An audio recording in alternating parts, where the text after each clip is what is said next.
काली घटाओं और भारी बारिश के बीच गांव का माहौल तना हुआ था, जहां सभी लोग नितिन के खिलाफ खड़े थे।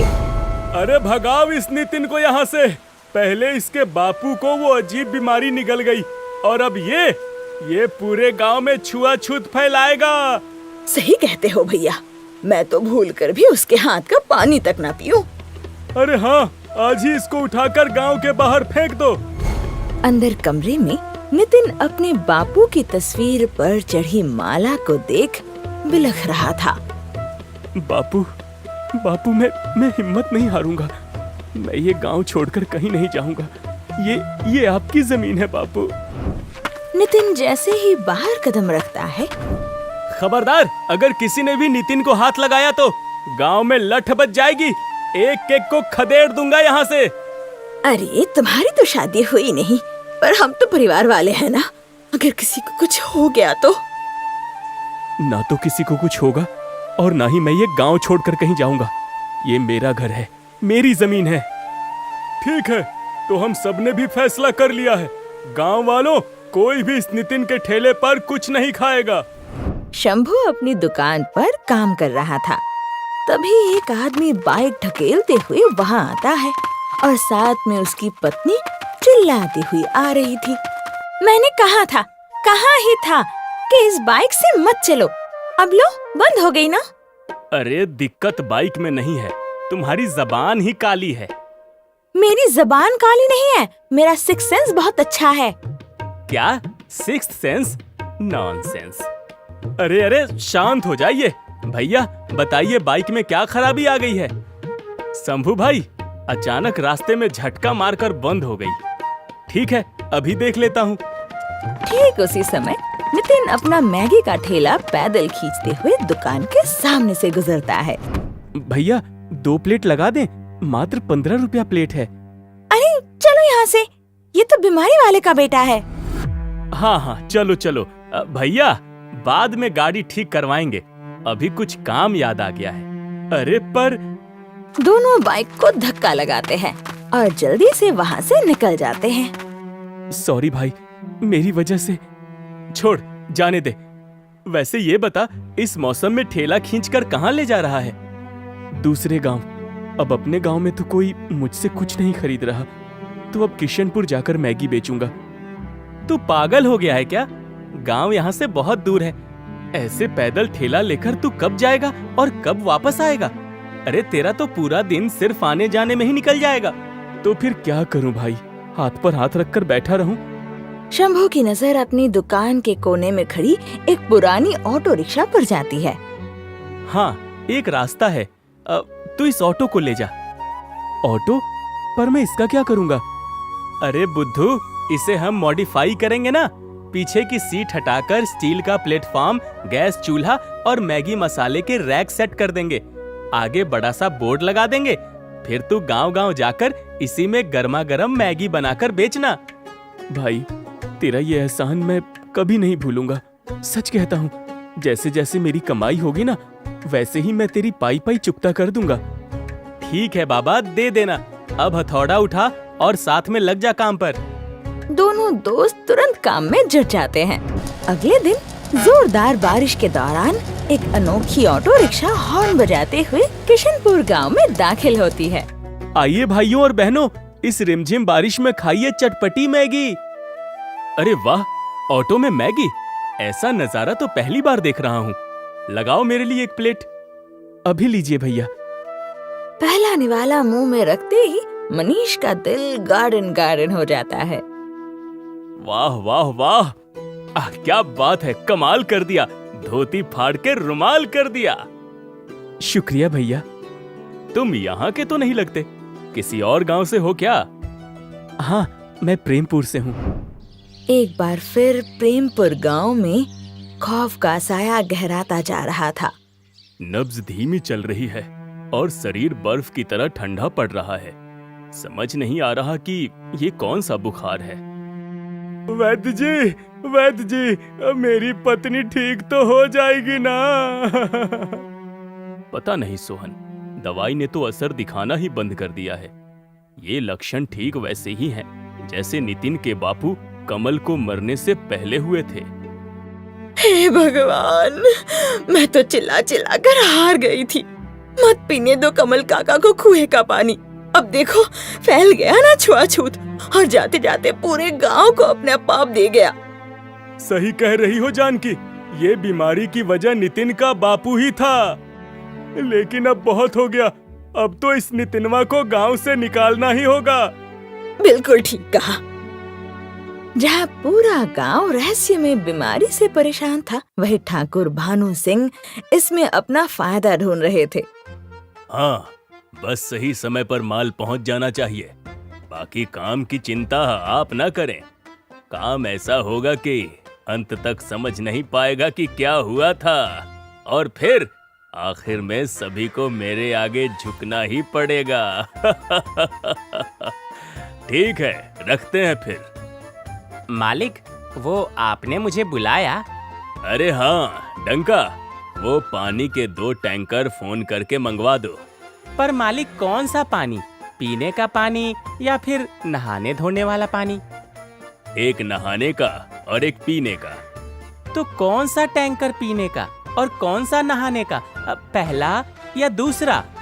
अरे कोई सा भी ले आ मेरे बाप। है? अगर हम आपके बाप हैं तो वहाँ जिनके फोटो पर हार चढ़ा है वो कौन है? मेरे 2 बाप। अब ठीक, अब जल्दी से टैंकर वाले को फोन लगा। समझा कि नहीं समझा?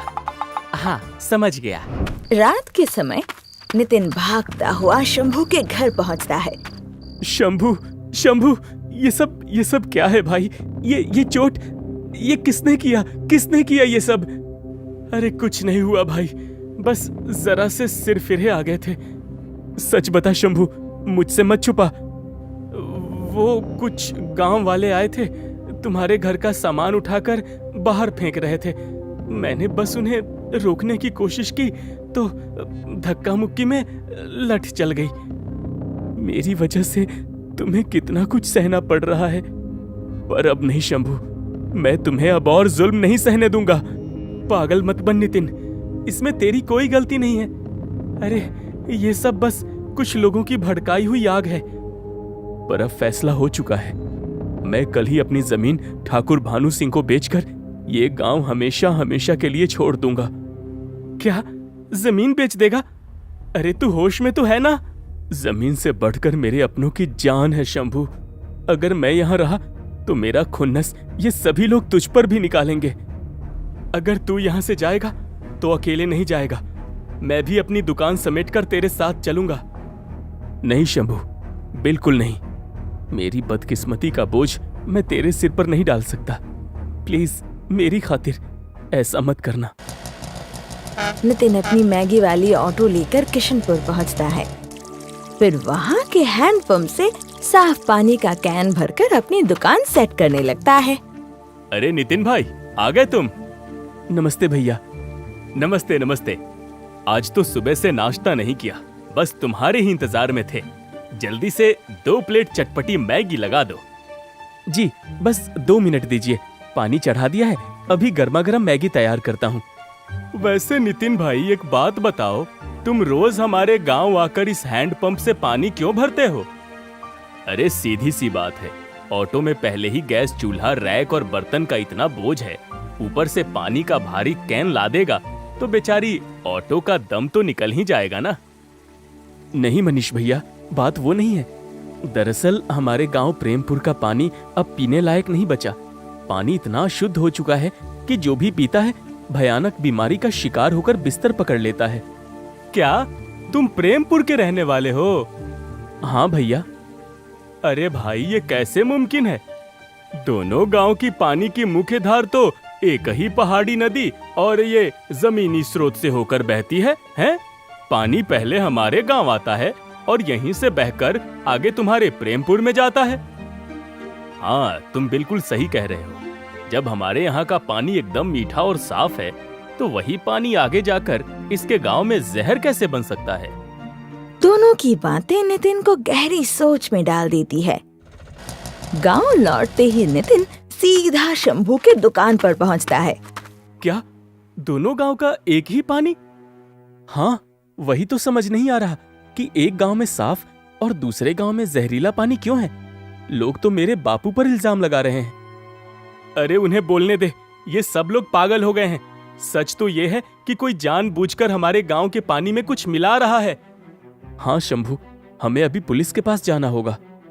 सच की बाकी परतें उधेड़ने वे दोनों तुरंत थाने पहुंचते हैं। तो तुम दोनों का कहना है कि प्रेमपुर गांव का पानी कुदरती रूप से खराब नहीं है, बल्कि कोई जानबूझकर उसमें जहर घोल रहा है। जी साहब, गांव में लोग तड़प तड़प कर बीमार पड़ रहे हैं। एक बार चलकर पानी की जांच करवा लीजिए। डांडे, तुम्हें इस बारे में कोई जानकारी है? जी साहब, ये मामला तो बहुत पुराना है। आपके थाने में चार्ज लेने से कुछ महीने पहले बलदेव नाम का एक आदमी भी ठीक यही शिकायत लेकर यहाँ आया था। अच्छा, फिर क्या हुआ? आगे कोई कार्यवाही हुई? नहीं साहब, क्योंकि शिकायत दर्ज होने के 2 दिन बाद ही वो अचानक दिमागी रूप से पागल हो गया और फिर उसे गांव के लोगों ने पागल खाने भिजवा दिया। क्या? हमें तो पता है कि गांव छोड़कर जा चुके हैं। इसका मतलब वो पागल है नहीं, उसे बनाया गया है ताकि सच कभी सामने ना आ पाए। एक तरफ थाने में साजिश की कड़ियां जुड़ रही थी, तो दूसरी तरफ हवेली में डंका एक ताजा खबर लेकर हाजिर हुआ था। मालिक, जबरदस्त खुशखबरी है। क्या बात है डंका? मालिक, मुझे उड़ती उड़ती खबर मिली है। वो नितिनवा है ना, वो अपनी पूरी जमीन आपको बेचने के लिए तैयार हो गया है। वाह डंका वाह, तुमने तो दिल खुश कर दिया। बस एक बार उस नितिनवा की जमीन हाथ आ जाए, फिर देखना कैसे एक एक करके पूरा गांव अपनी जमीन मेरे कदमों में लाकर डाल देगा। तो फिर कब आ रहा है वो? कौन मालिक? अरे अभी तूने ही तो कहा कि नितिन जमीन बेचने आ रहा है। हाँ मालिक, बिल्कुल कहा। तो वही पूछ रहा हूँ मेरे बाप कि वो कब आ रहा है? वो कौन मालिक? अरे तू ये सब छोड़, दिमाग की नस फट जाएगी मेरी। जा मेरे लिए चाय लेकर आ। अभी लाया। पर चाय दूध वाली बनाऊं या पानी वाली? चीनी डालूं या गुड़ डालूं या शुगर फ्री? और कप कितना भरूं, पूरा या आधा? तू उसमें जहर डाल कर ले आ। ठीक है मालिक। अगले दिन नितिन अपनी ऑटो रिक्शा लिए सीधे गांव के चौराहे पर आकर रुकता है। सुनो गांव वालों, अरे सब लोग पीछे हो जाओ, वरना ये हमें अपनी बीमारी दे देगा। हाँ ठीक बोल रहे, सब पीछे हो जाओ भैया। अरे मैं आप सबसे कुछ जरूरी बात करने आया हूँ। सब लोगों को एक ऐसा सच बताना चाहता हूँ जो आपकी आंखें खोल देगा। अरे अब कौन सा नया तमाशा करने आया है रे तू यहाँ? हाँ?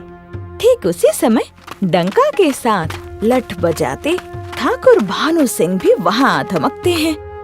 अरे ये मैं क्या सुन रहा हूँ नितिन? अब ये मैं कैसे बता सकता हूँ ठाकुर साहब कि आप क्या सुन रहे हैं? आपके कान हैं तो आपको मालूम होगा ना। जबान बहुत चलने लगी है तेरी नितिनवा। खैर, मुझे अपना दिमाग खराब नहीं करना। अब जल्दी से अपने जमीन के कागज पर दस्तखत करके जमीन मेरे नाम कर दो। क्या ये गांव छोड़कर जा रहा? वाह, ये तो बहुत अच्छी बात है। तभी भीड़ को चीरते हुए शंभू बलदेव को साथ लेकर वहाँ पहुँचता है, जिसे देख ठाकुर के चेहरे का रंग उड़ जाता है। लो भाई, अब इसी की कमी रह गई थी।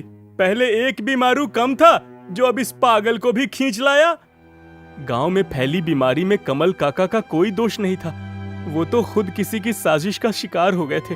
लेकिन तुम बेवकूफों को ये बात कभी समझ ही नहीं आई। शंभू, जबान संभाल कर बात कर। सही तो कह रहा है शंभू। ये ठाकुर भानु सिंह, जिसे तुम अपना देवता समझते हो ना, ये राक्षस है, राक्षस। अरे इसने ही इस गांव के पानी में ऐसा जहरीला केमिकल मिलाया है जिससे लोग बीमार पड़ रहे हैं। खबरदार, जो मुझ पर झूठा इल्जाम लगाया तो मैं तेरी जुबान खींच लूंगा। झूठा मैं नहीं, तू है। गांव वालों, इसकी हवेली में काम करते हुए मुझे सब पता चल गया था। एक गैर कानूनी केमिकल कंपनी है जो यहाँ अपना प्लांट लगाना चाहती है। ठाकुर जानता था कि हम अपनी जमीनें नहीं बेचेंगे, इसलिए इसने ये चाल चली है ताकि गांव में बीमारी फैले और डर के मारे तुम सब अपनी जमीनें कौड़ियों के भाव इसे बेच दो और ये आगे उसी जमीन को उस कंपनी को करोड़ों में बेच दे। लोगों के बीच सन्नाटा छा जाता है। सब ठाकुर को शक की निगाहों से देखने लगते हैं। डंका, देख क्या रहा है, मार के सिर फोड़ दे। डंका तुरंत लट उठाता है और घुमाकर सीधे ठाकुर के सिर पर दे मारता है।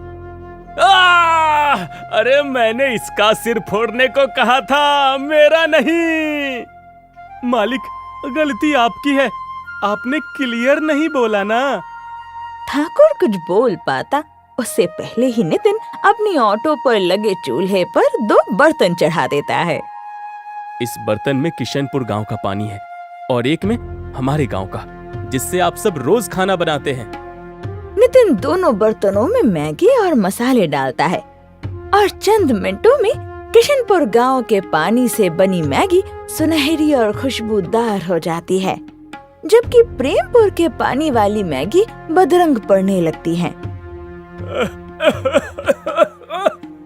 अरे बाप रे, ये कैसी अजीब सी बू है।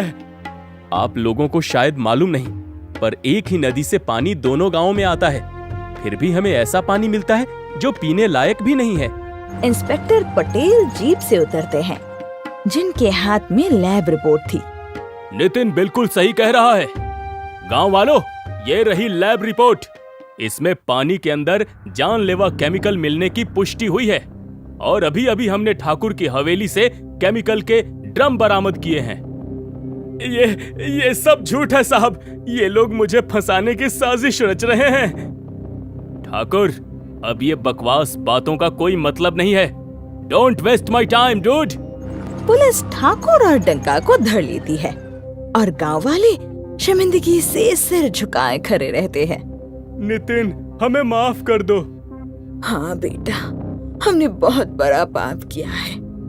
सबकी उम्र का लिहाज करके मैं इस बात को जाने देता, लेकिन एक बेटा होने के नाते बापू पर लगे इल्जाम मैं नहीं भूल सकता। मैं आप लोगों को कभी माफ नहीं करूंगा। नहीं बेटा, ऐसा मत कहो। सही कह रहा है नितिन, जहां इंसान के सच की कोई कदर ना हो वहां रुकने का कोई मतलब नहीं। सही कहा बलदेव भाई, अब मैं यहाँ नहीं रहूंगा। ठीक है, तो जहाँ मेरा भाई रहेगा मैं भी वहीं रहूंगा।